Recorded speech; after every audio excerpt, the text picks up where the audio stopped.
بسم اللہ الرحمن الرحیم۔ السلام علیکم۔ یہ واقعہ ایک ایسے اللہ والے شخص کا ہے جس کو خدا کے خوف میں موت آ گئی۔ حضرت ابراہیم بن ادم کے والد کو خوف خدا۔ ایک دن حضرت ادم کا بخارا کے باغات کی طرف سے گزر ہوا۔ آپ ایک نہر کے کنارے جو باغات کے اندر سے ہوتی ہوئی گزرتی تھی بیٹھ کر وضو کرنے لگے۔ آپ نے دیکھا کہ نہر کے اندر ایک سیب بہتا ہوا آ رہا ہے۔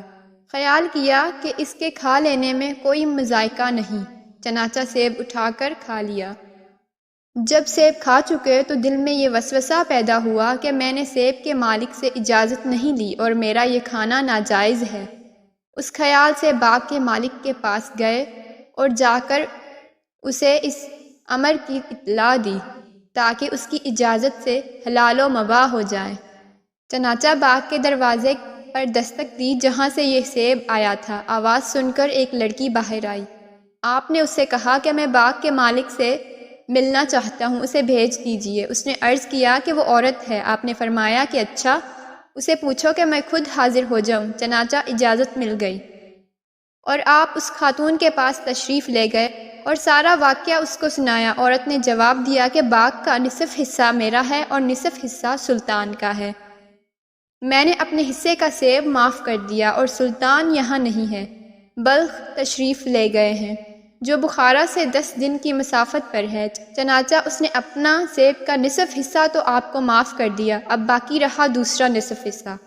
اب اسے معاف کروانے کے لیے بلخ تشریف لے گئے، جب وہاں پہنچے تو بادشاہ کی سواری جلوس کے ساتھ جا رہی تھی۔ اسی حالت میں آپ نے سارے واقعے کی بادشاہ کو خبر کر دی اور نصف حصہ سیب کے معاف کرانے پر طالب ہوئے۔ بادشاہ نے فرمایا اس وقت تو میں کچھ نہیں کہہ سکتا، کل میرے پاس تشریف لے آئیں، میں اس وقت کچھ کہہ دوں گا۔ بادشاہ کی ایک نہایت ہی خوبصورت حسین و جمیل بیٹی تھی اور بہت سے شہزادوں کی طرف سے پیغام نکاح اس کے لیے آ چکے تھے، لیکن اس شہزادی کا باپ یعنی بادشاہ انکار کر دیا کرتا تھا کیونکہ بیٹی عبادت گزار اور نیک کارون کو بہت پسند کرتی تھی، اس لیے اس کی یہ خواہش تھی کہ دنیا کے کسی مشہور زاہد سے ان کا نکاح ہو۔ جب بادشاہ محل میں واپس آیا تو اپنی لڑکی سے ادم کا سارا واقعہ بیان کیا اور کہا کہ میں نے ایسا شخص نہیں دیکھا کہ صرف نصف سیب حلال کرانے کے لیے بخارا سے یہاں بلخ آیا ہے۔ جب لڑکی نے یہ کیفیت سنی تو نکاح منظور کر لیا۔ چنانچہ حضرت ادم دوسرے دن بادشاہ کے پاس آیا تو بادشاہ نے ان سے کہا کہ جب تک آپ میری بیٹی کے ساتھ نکاح نہیں کریں گے تب تک میں آپ کو سیب معاف نہیں کروں گا۔ حضرت ادم نے کمال انکار کے بعد نکاح قبول کر لیا۔ چنانچہ بادشاہ نے اپنی لڑکی کا نکاح ادم سے کرا دیا۔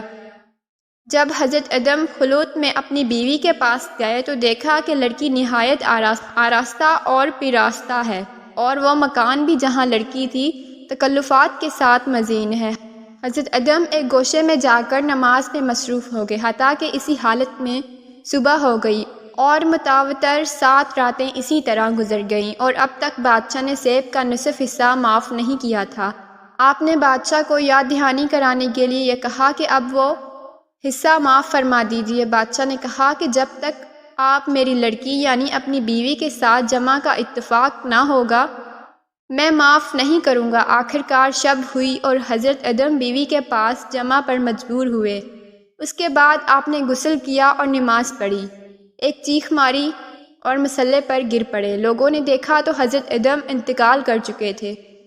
بعد ازاں اس لڑکی کے بطن سے ادم کا ایک لڑکا پیدا ہوا اور وہ ابراہیم بن ادم تھا۔ چونکہ حضرت ابراہیم کے نانا بادشاہ کے پاس کوئی لڑکا نہ تھا، اسی وجہ سے بادشاہ کے بعد سلطنت حضرت ابراہیم بن ادم کو ملی۔ آپ کے سلطنت چھوڑنے کا واقعہ مشہور ہے۔